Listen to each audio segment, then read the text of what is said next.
Olá, meus queridos, tudo bom com vocês? Bem-vindos à nossa aula de Geografia, aula do 8º ano, aula número 7. Tem os materiais em mão, caderno, caneta, lápis, para vocês fazerem todas as anotações necessárias. Vamos lá? Qual é a nossa aula de hoje? É sobre as populações e as questões territoriais, todas as questões que envolvem população e território.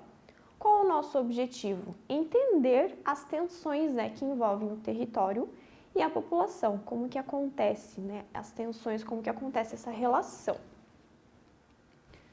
Uma das primeiras questões que a gente tem aqui é a questão da xenofobia.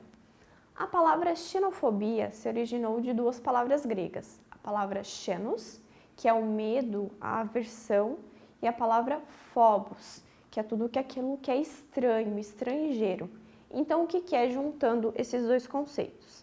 A xenofobia é o conceito que define as manifestações de aversão, hostilidade, ódio contra pessoas que são estrangeiras ou que são vistas como forasteiras. Então, é o quê? É tudo que é aversão, tudo aquilo que você considera ruim contra aquilo que é de fora, principalmente pessoas. Qualquer forma de violência baseada nas diferenças de origens geográficas, linguísticas ou étnicas de uma pessoa pode ser considerada xenofobia. Então, você ter uma forma de violência baseada nisso, contra uma pessoa que é de fora, é uma questão de xenofobia. Esse preconceito social tornou-se mais comum em virtude do grande fluxo de migrações que tem acontecido. Então, como hoje a circulação ao redor do mundo ela ficou mais fácil, essa questão da xenofobia ela é mais visível, ela veio mais à tona.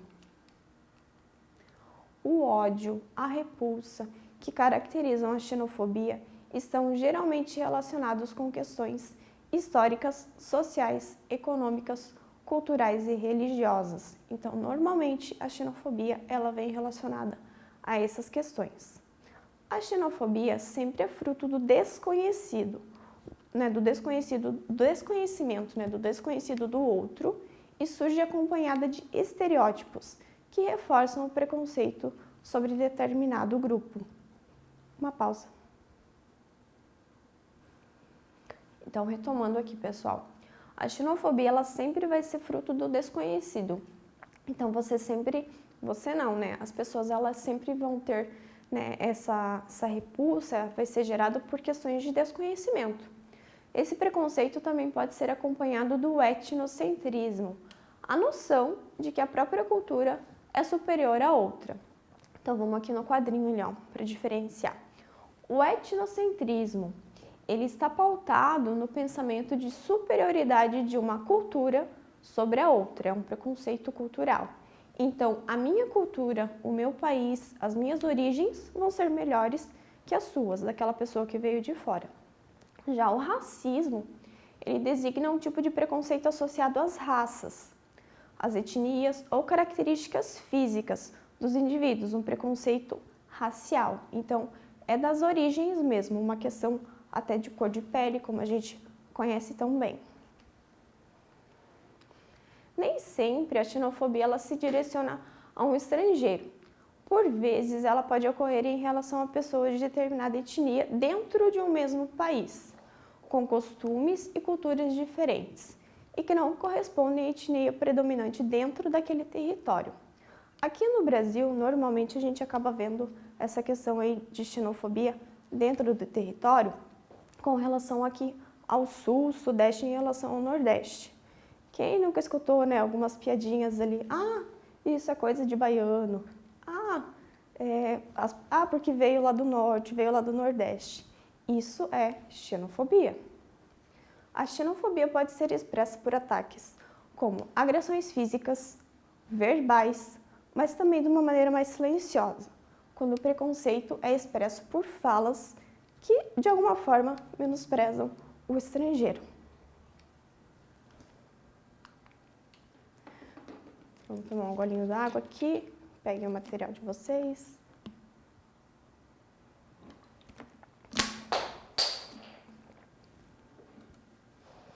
Vamos lá. Alguns estudos acerca da xenofobia, eles têm atribuído o ódio ao estrangeiro, né, aquilo que vem de fora, a várias causas.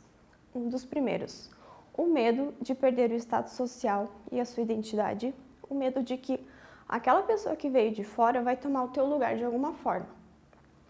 A ideia de que eles apresentam, né, as pessoas que vêm de fora apresentam uma ameaça ao sucesso econômico do cidadão, como na ideia de que os migrantes eles tomariam vagas de trabalho. Então não é só aquela questão social, a pessoa vai tomar o meu lugar perante os outros, mas também a pessoa vai roubar o meu emprego.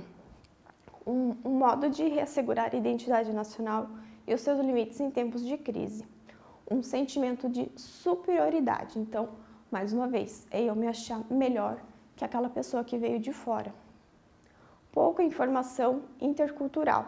O desconhecimento, como a gente já viu, realmente não saber, não procurar entender também muitas vezes. Em relação ao estranho, ao estrangeiro, a sua aparência que é diferente da minha, a cultura, os costumes, faz com que o indivíduo perceba aquela outra pessoa como uma ameaça. Há um grande conjunto de comportamentos que podem ser considerados xenófobos. Comentários discriminatórios, estereotipados ou desumanizantes, que é como a gente já deu aquele exemplo ali de pessoas, né, que vem lá do Nordeste de outro local. São esses tipos de comentário, essas piadinhas sem graça, que vão ofender sim a pessoa. Políticas e práticas discriminatórias por governos e servidores, como a exclusão de serviços públicos aos quais essas pessoas teriam direito. Por exemplo, nós que somos nascidos aqui no Brasil, nós temos direitos assegurados, garantidos, a educação, a saúde. As pessoas que vêm de fora para o Brasil de uma forma legal, elas também têm esse acesso, têm esse direito.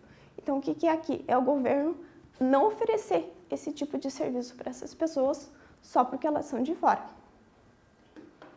Mais uma aguinha aí.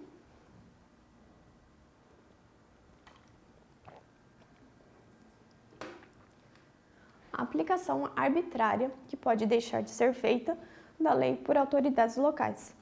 Mais uma vez, é a pessoa que está aqui de uma forma regular, ela não ser atendida, né, por órgãos do governo, por autoridades locais. Ela deixar de ser atendida só porque ela é de fora, ela não é daqui. Ataques, assédios por agentes estatais, de comum ocorrência, principalmente no meio policial e por oficiais da imigração. Por exemplo, a pessoa que é de fora, ela acabou se envolvendo em uma questão policial ali, ela sofreu, né, um ataque, alguma coisa, e a polícia ser omissa.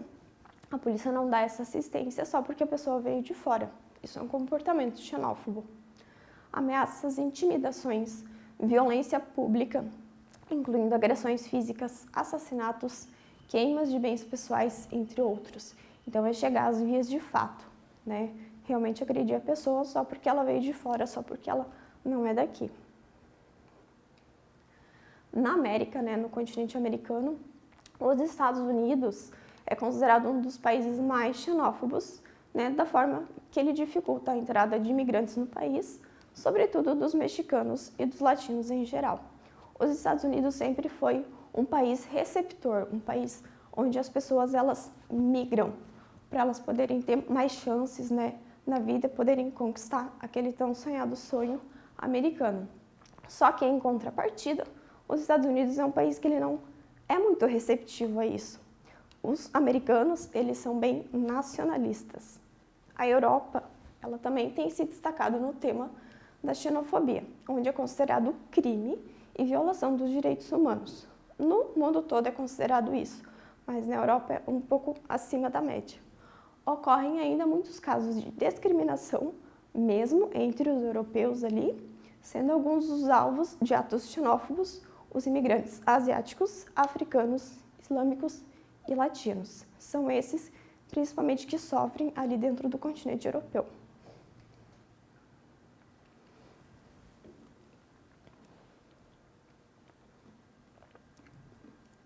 Ainda dentro dos Estados Unidos e da Europa, se destaca a xenofobia contra pessoas de origem árabe ou que praticam o islamismo, a religião islâmica. Por que esse preconceito contra essas pessoas? Esse preconceito está diretamente relacionado ao estereótipo de que existe a respeito dos árabes e que eles são vistos como terroristas. Até aqui no Brasil, né, se você perguntar às vezes para uma pessoa próxima de você, o que te vem na cabeça quando você pensa sobre um árabe, sobre uma pessoa que pratica a religião islâmica? Uma das respostas vai ser, essa pessoa é terrorista, é homem bomba. Então ficou esse estereótipo em torno desse povo. Esse estereótipo se popularizou por causa da ação de alguns grupos terroristas fundamentalistas, que são islâmicos, né, que querem levar a ferro e fogo aquilo que fala o Alcorão. Eles atuam em determinadas partes ali do Oriente Médio e do Norte da África, e eles ficaram famosos devido aos atentados terroristas que eles acabam praticando ao redor do mundo. Só que é preciso lembrar que eles são uma parcela, eles não respondem pelo todo, por toda a religião, eles são apenas uma parcela.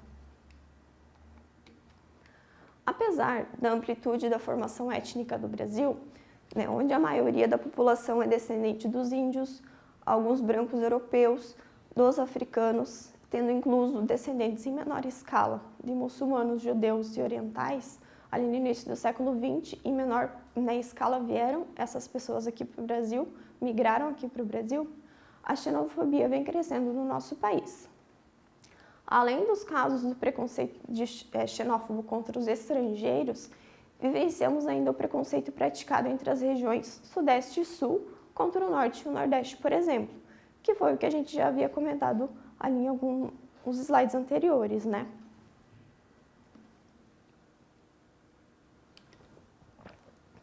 Ainda no Brasil, enquanto há uma boa recepção dos judeus, né, europeus, algumas das populações nativas aqui indígenas, né, a população negra e os muçulmanos, eles são rejeitados.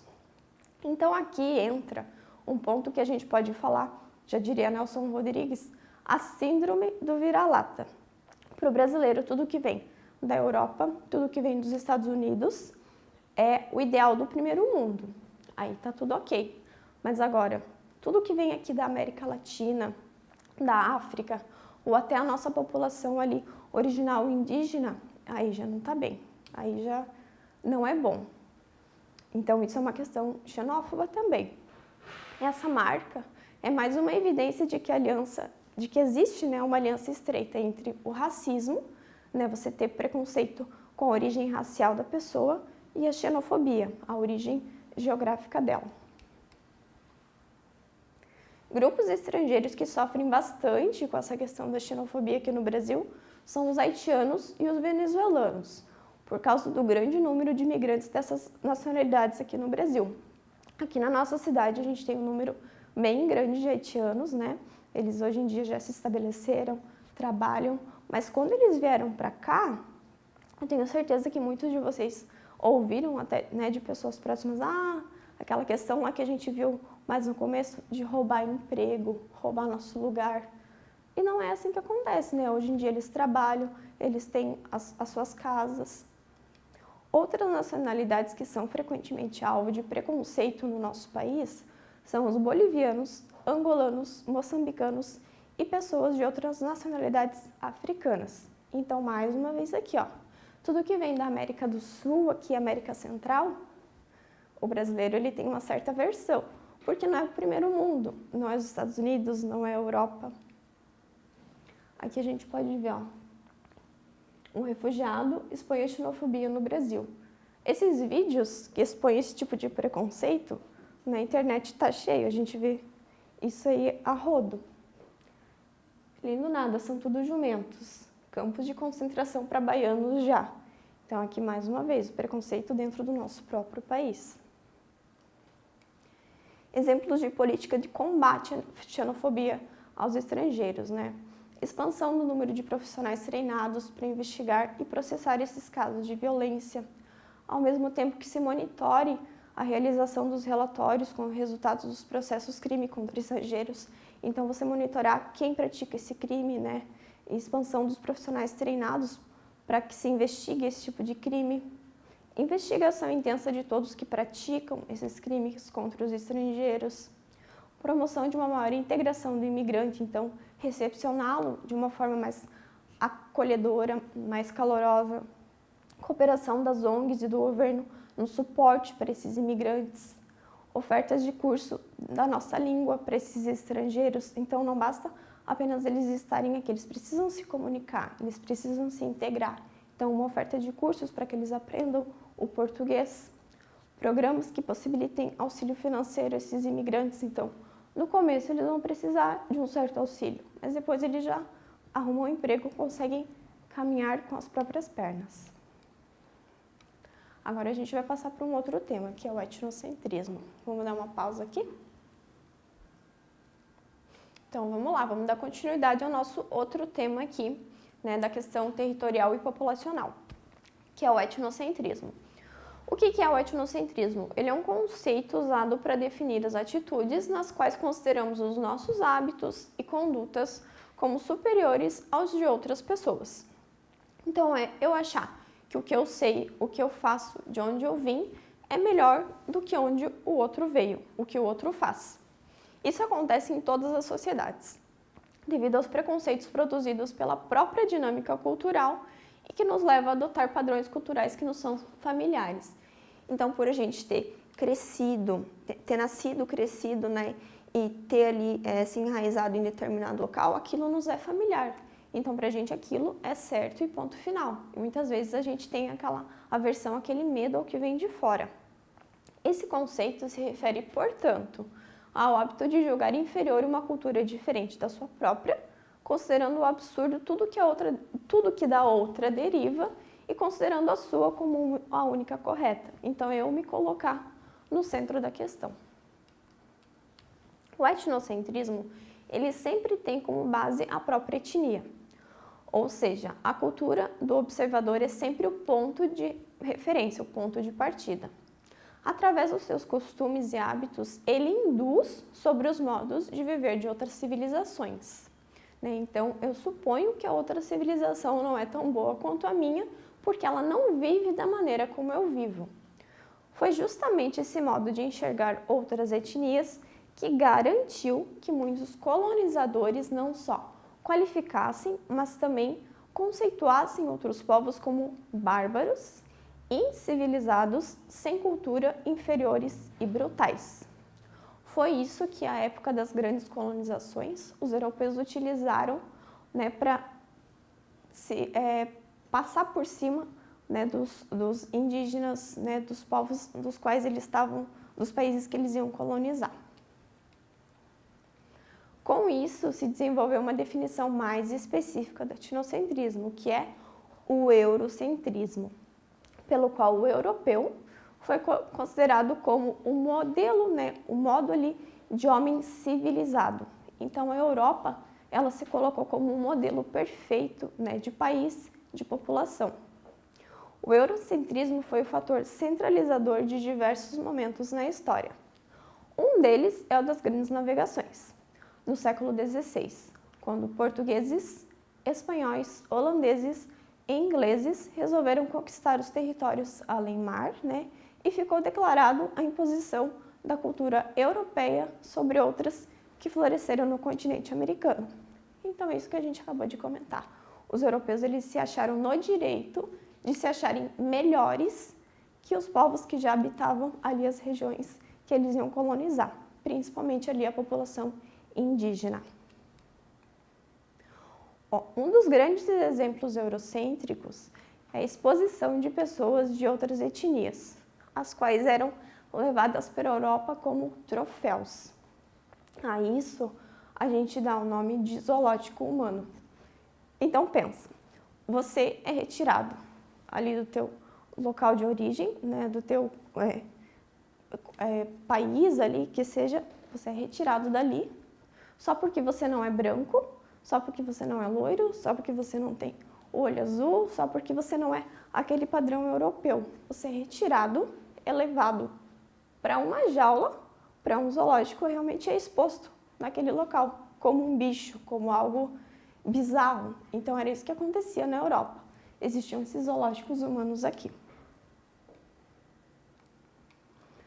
O etnocentrismo também está relacionado a outras formas de preconceito, que infelizmente ainda estão enraizadas em nossa cultura.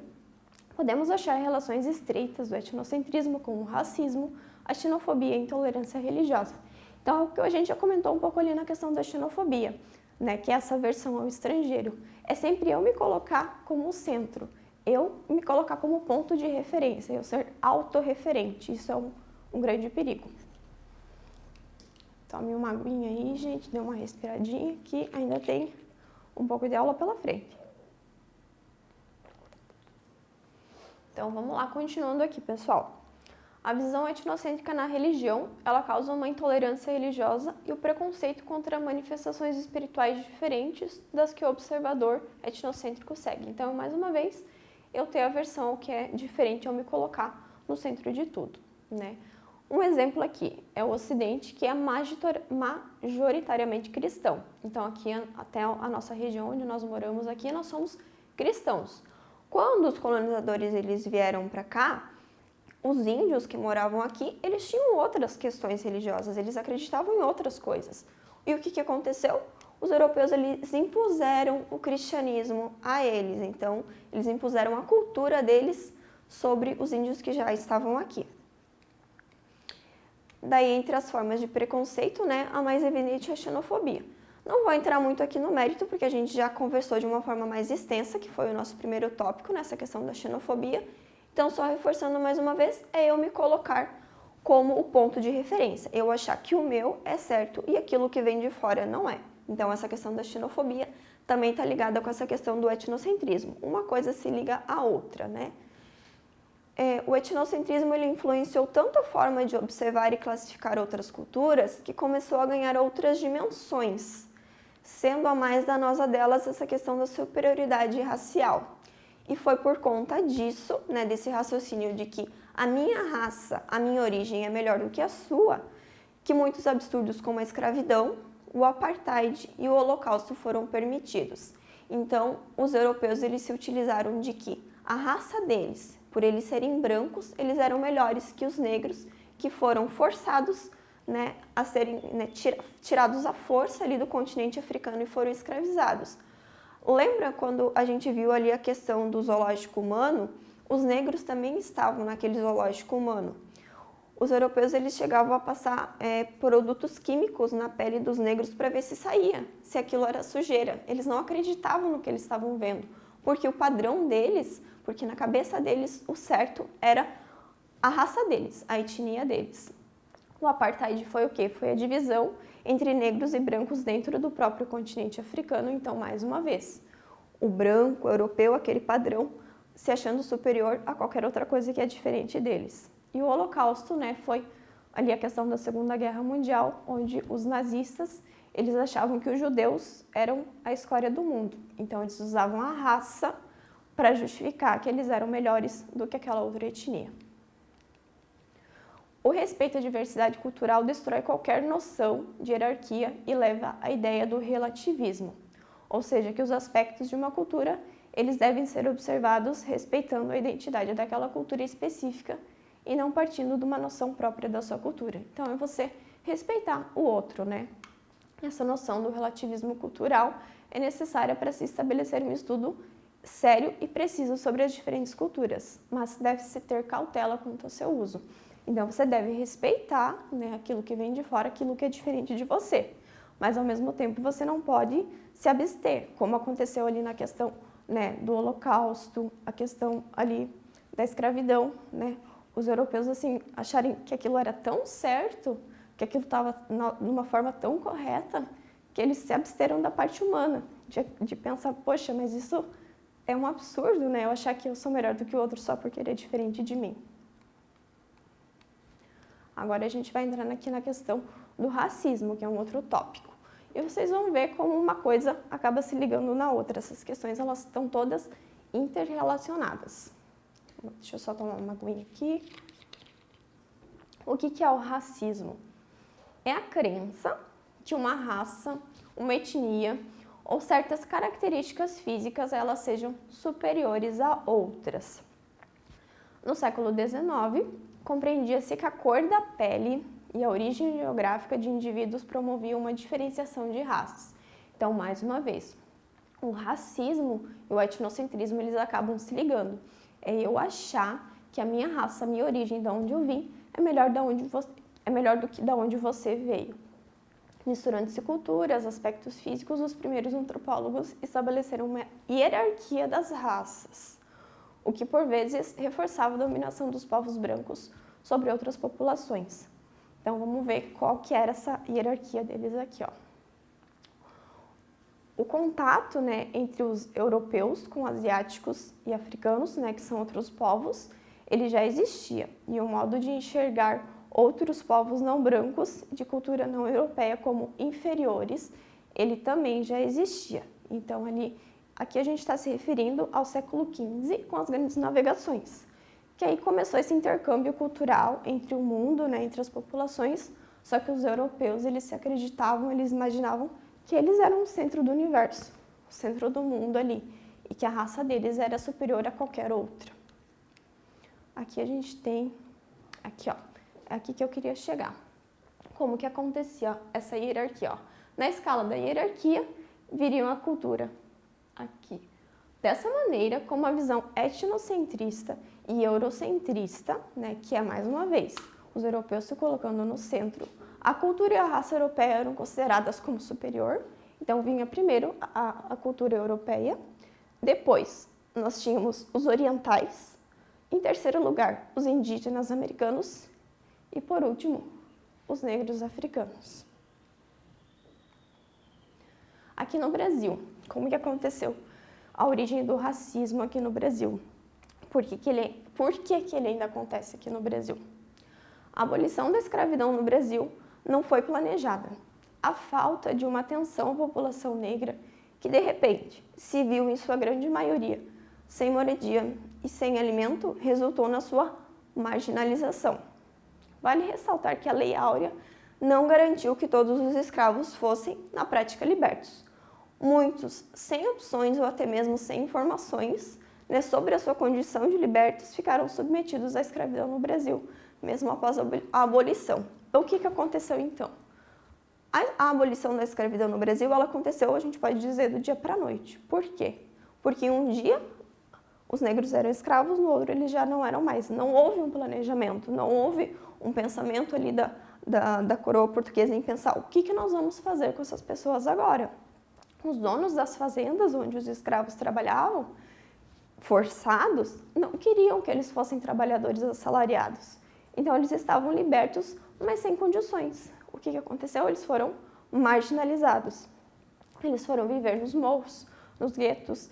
Foi aí que começou a surgir as favelas. Eles tiveram que recorrer muitas vezes ao crime para sobreviver. E é isso que resultou nessa situação de exclusão que a gente tem do racismo hoje em dia. Então, eles foram libertos, mas ficaram à margem da sociedade. A gente tem alguns tipos de racismo: cultural, individual, institucional e primário. O que a gente mais vê é essa questão do racismo individual e primário, que é o quê? Eu expressar ódio pela outra pessoa de uma forma mais psicológica e emocional. É o que a gente acaba vendo mais nesses vídeos até que circulam na internet. É esse tipo de racismo aqui, individual, que parte das minhas atitudes, e primário, que é uma coisa meio até irracional, assim. Agora a gente vai passar para um outro tema, que também está ligado, na verdade, a tudo isso que a gente está vendo, que é o nacionalismo. Só vamos tomar uma aguinha. Então, vamos continuar aqui. O nacionalismo é a palavra usada para descrever os sentimentos e o orgulho do indivíduo em pertencer a uma determinada nação, motivado por razões de semelhança histórica ou cultural. Ele é visto mais como um movimento político no qual são valorizadas todas as características de uma nação. Então, é o quê? Eu ter orgulho, eu vou defender com unhas e dentes o local de onde eu vim. Uma das formas pelas quais o nacionalismo se expressa pelo patriotismo, que é você ter orgulho do que? Dos símbolos nacionais, a bandeira, o hino, você tem orgulho de cantar o hino nacional, você tem orgulho da tua bandeira. É o que a gente acaba vendo na questão dos americanos. Lembram que eu tinha comentado já um pouquinho antes que os americanos eles são nacionalistas.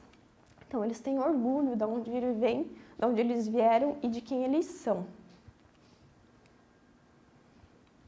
Aqui, ó. Uma das teorias racistas e defensoras da superioridade da raça branca, né, ariana, né, do povo alemão, que a gente já tinha comentado um pouco ali na questão da Segunda Guerra, foi essa questão nacionalista, né, e eurocentrista ali dos alemães que levou à Segunda Guerra Mundial. Aqui no Brasil a gente teve uma fase, né, nacionalista, que foi ali com o governo de Getúlio Vargas. Aqui é um conceito bem legal, bem interessante. Uma frase atribuída ao general francês Charles de Gaulle resume bem a diferença entre nacionalismo e patriotismo. O patriotismo é quando o amor ao teu próprio povo vem primeiro. Então você ama o seu povo. Já o nacionalismo é quando o ódio aos demais vem primeiro. Então, ou seja, o patriotismo é você ter orgulho das suas origens, de onde você veio. Só que o nacionalismo é, além de você ter esse orgulho, você odiar tudo que vem de fora, tudo que é estrangeiro não é bom.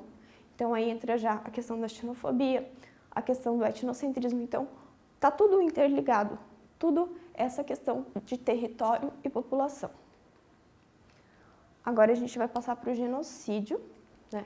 É uma palavra usada para se referir a ações realizadas por determinados grupos com o objetivo de exterminar outros grupos, por conta de opção religiosa, ideológica, questões de etnia, raça, nacionalidade. Ou seja, o que é o genocídio? É um povo matar outro povo. O genocídio, né, ele foi o pior que aconteceu, ele foi a questão da Segunda Guerra Mundial, dos nazistas, né, os europeus alemães ali, contra os judeus. A isso se deu o nome de Holocausto. Então é isso, pessoal, para a nossa aula de hoje. Ficou uma aula talvez um pouco mais extensa, mas espero que vocês tenham conseguido entender essas questões de população e território, como todas elas acabam se interligando, né, tendo pontos em comum ali. Não deixem de fazer as atividades, de revisar os slides, porque nos slides e aqui na nossa aula está tudo o que vocês precisam para fazer as atividades, tá bom? Então, até a nossa próxima aula. Tchau!